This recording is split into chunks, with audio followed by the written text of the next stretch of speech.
Alright, it's Henry again, and this is my review of the Perfect Grade Evangelion Unit 1. One and only Perfect Grade Evangelion kit that Bandai ever made.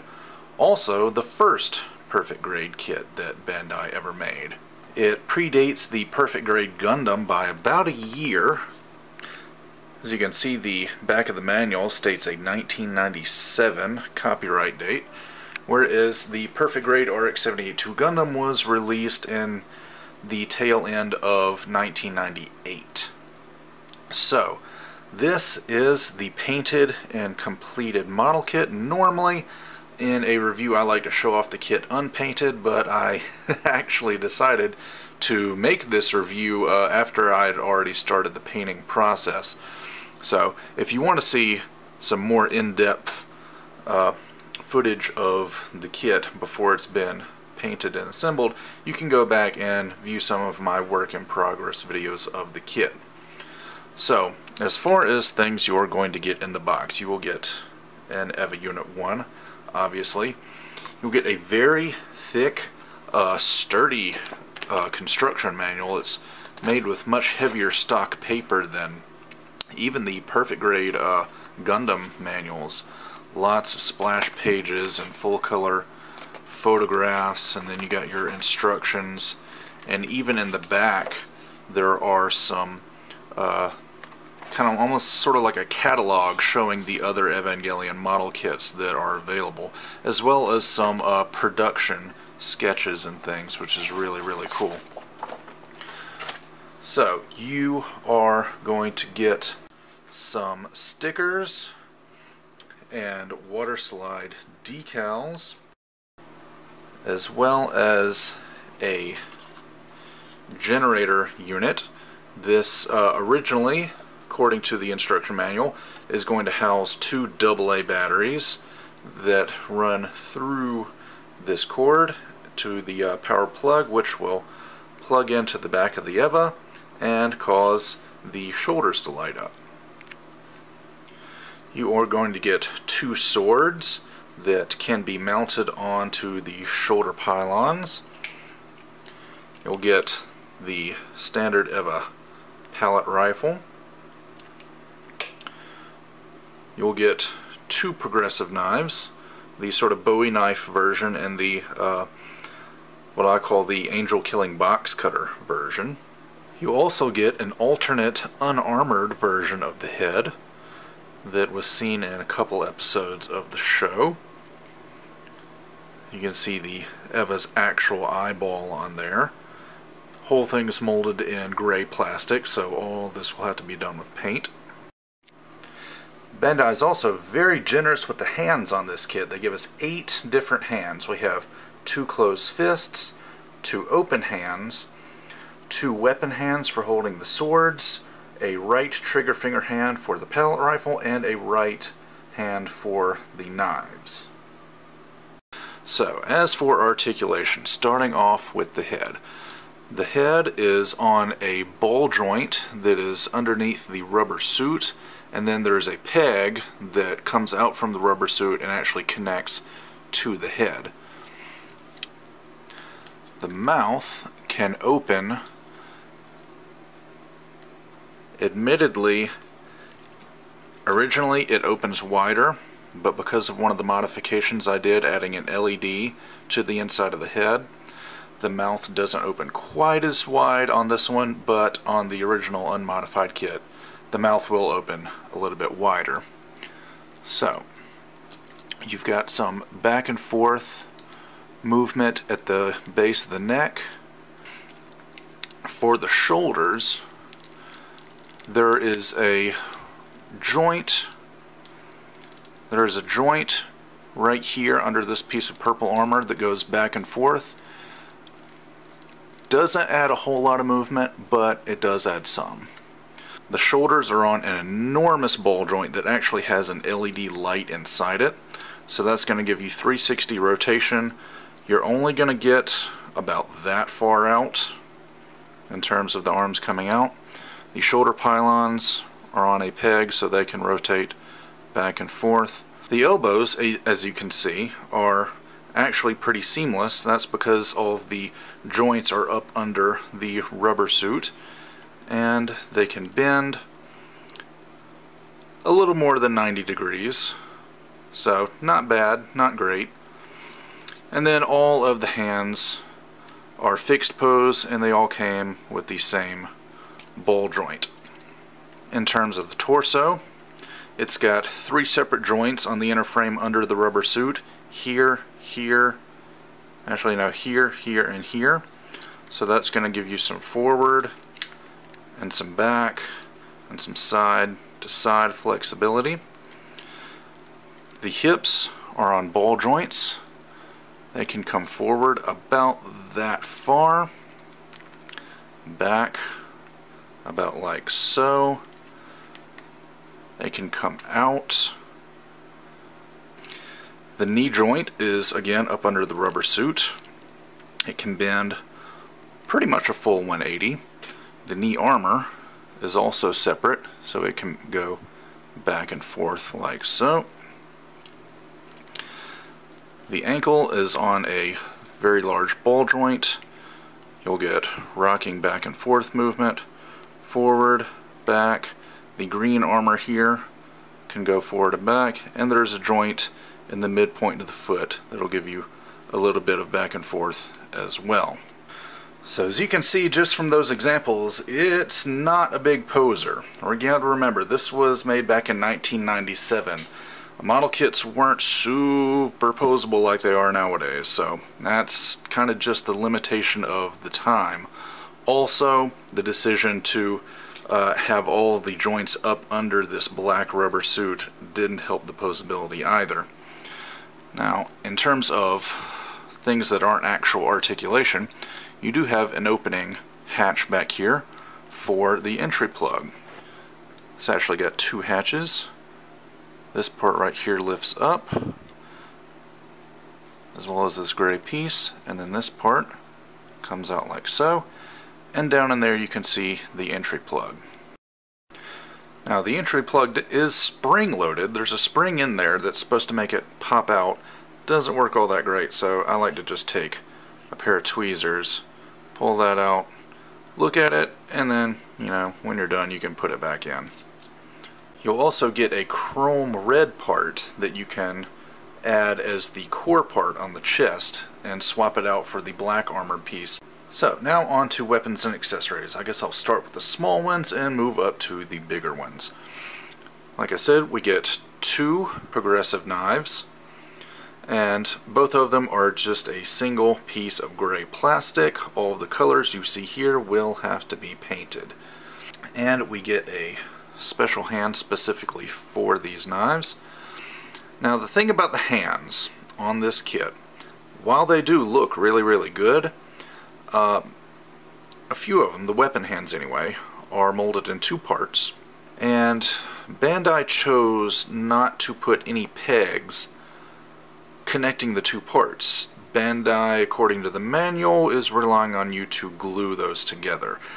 Well, that just didn't seem like a very good idea to me, so I went in and drilled some holes and inserted some small brass pins to help hold the fingers onto the hands. And they hold the knives well enough. You know, it's not a very big weapon. There's literally no weight issues, so holding the knives is not a big deal at all. Additionally, the knives can be stored in one of the shoulder pylons. The green part flips up, and the black parts spread out, and down inside you will find a small gray sheath that the knife simply slides into and then goes back inside and closes up like so. Now, if you were wondering about the other shoulder pylon, no weapons can be stored inside. However, it does open up, and down inside is really dark in there, but you can barely see it. There are some holes down there where in the show the EVA would release spikes from the shoulder pylon. It doesn't actually come with any spikes, but it's nice that they included the detail. Alright, moving on to the Pallet Rifle. It's very, very simple. It has no moving parts. It is simply two halves that are snapped together, and it's all molded in one color of gray plastic. So all this color differentiation you see here will all have to be done with paint. Now we do get a hand for the Pallet Rifle, trigger finger hand, and just like with the knives, no peg, so I had to drill and insert metal pins myself. Go around the handle of the Pallet Rifle like so, and then you simply swap it out for the other hand, and that's all there is to it. Bend the elbow, point it forward, bang bang. And the last weapon is actually a pair of weapons: the Magrock Exterminate Sword and the shorter Counter Sword. And the two sheaths, let me back this up a little bit, the two sheaths are connected together, as you can see, and they can connect via these two little notches on one of the shoulder pylons. Now, it doesn't have it on the other one, it's only on one, so you kind of have to choose one side or the other. I'm sort of afraid to put it all the way on there for fear of scratching the paint, but you know, it stays in there with friction, so. But yeah, it'll attach to the shoulder like so, and it does make him a little bit more back heavy, so you may want to adjust, or adjust her stance when you put those on there. Now, in order to get them out, the longer one's a little bit more complicated because it has this little locking mechanism. This yellow piece slides forward, and then the sword very easily comes out. The counter sword does not have a locking mechanism. It simply slides out, no problem. Now, just like all the other weapons, the hand will come apart. Once again, I had to put in brass pins, and we'll simply go around the sword handle like so. Put those back together, and there you go. And then you can pop off the hand and put the sword into the hand like so. And likewise for the left hand, you can do the same for the short sword.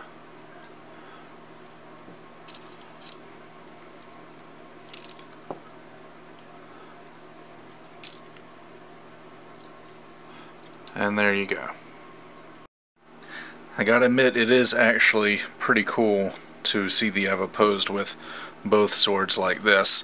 Now, some of you are probably a lot better at posing your kits than I am, but they are really, really nice looking. Be aware, though, that the swords are molded in just one color plastic. Both swords are completely molded in purple. So, all of this coloring, all of this detailing that you see on the swords, all that is going to need to be done with paint. A lot of masking on this kit.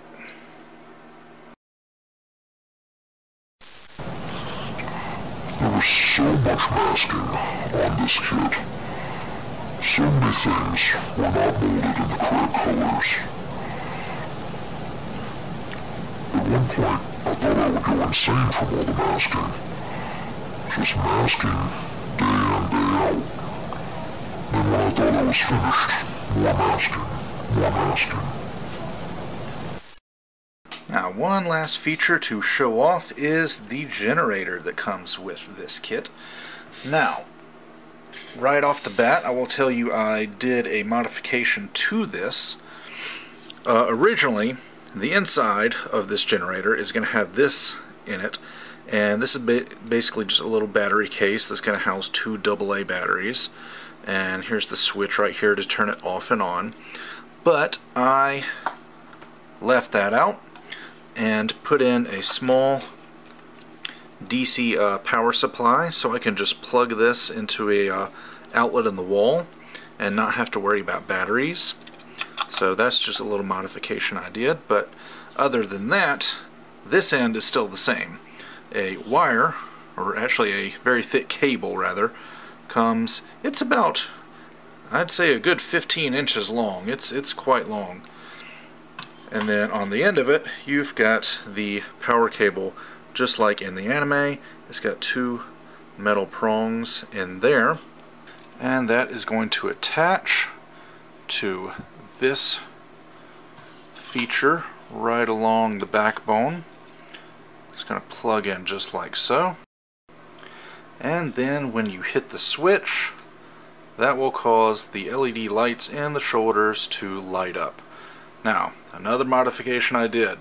Originally, these lights in the shoulders are yellow, and they do not pulse like this. They simply turn on and stay on.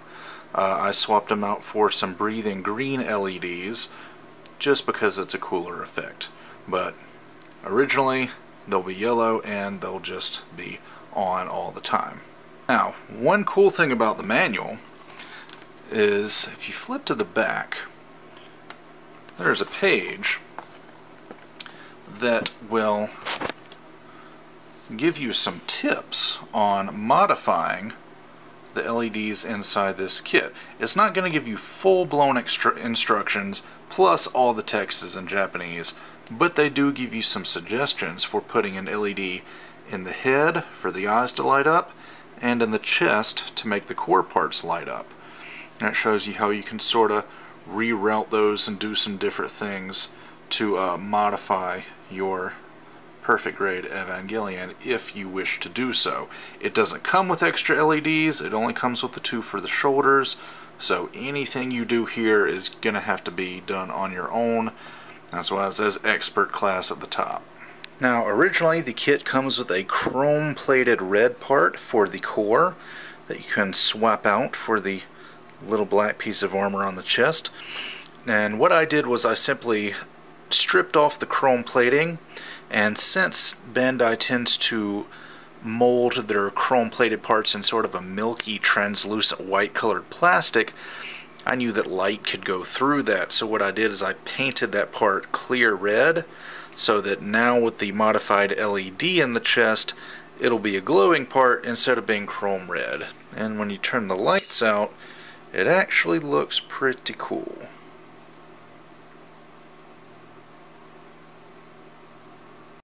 So, that about does it for my review of the perfect grade Evangelion Unit 1.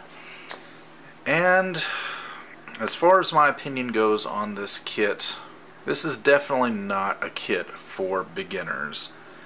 In fact, I would go so far as to say I've built a lot of Bandai kits over the years.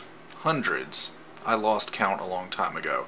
I've been building Gunpla and model kits since the year 2000. So 21 years now. And I can confidently say this is probably the most challenging plastic model kit that I've ever built. Now, there are a couple of G-System resin kits I've built that were more difficult than this one, but as far as plastic kits go, I think this was the most challenging kit I've done. You've got the rubber suit that goes over the inner frame. That's a hassle. The rubber suit sounded good on paper, but I think it's a flawed design. It gives a seamless look to the joints of the kit at the expense of hindering the posability and generally adding to the frustration of the builder. This kit has a lot of masking. I mean a lot of masking and painting. Or if you're more into hand painting, you won't really have to do as much masking, but still, there's a lot of stuff that needs to be painted. Granted, I did make it a bit more difficult on myself by choosing to go with the rebuild color scheme rather than the original TV color scheme, but even still, like the weapons, for example, the swords were, that was quite a challenge to get those things painted up. It took me several days just to do the masking on those. Plus, you've got things like the hands where there's not any real pegs to hold the weapons in the hands or even hold the hands together. You're going to have to put in pins yourself or simply glue them in place, which I wouldn't recommend. It's got LEDs in it, which really aren't that bad, but anytime you have lights in a kit, it adds to the challenge just a little bit. I did, again, make the kit a little bit more challenging for myself by adding an LED in the chest and an LED in the eyes, and then swapping out the battery case for a DC power supply. But just in terms of even the seam lines, there were a lot of seam lines on this kit, and they were in places like along the side of the thigh, the side of the shin, along the middle of these torso segments here. And with that rubber suit, and me not wanting to paint the rubber suit because paint and rubber don't mix together very well, there was a lot of headache involved in trying to get those seam lines fixed while keeping the rubber suit masked off and everything painted the way it's supposed to be painted. If you're the kind of person, though, that, you know, seam lines don't bother you, you're okay using the foil stickers that Bandai gives you, then this kit probably won't be as challenging as it was for me. So, me being a perfectionist, I definitely made it more challenging than it would have been if I just followed Bandai's instruction manual. So, I can definitely see why they never made any more perfect grade EVAs, because I feel like the rubber suit works perfectly fine on the arms, but for the torso it was a huge pain in the butt to get it over the inner frame. It hampers the posability quite a bit. It was definitely more posable before I put the rubber suit on, and it's just a huge hassle when it comes to painting the kit.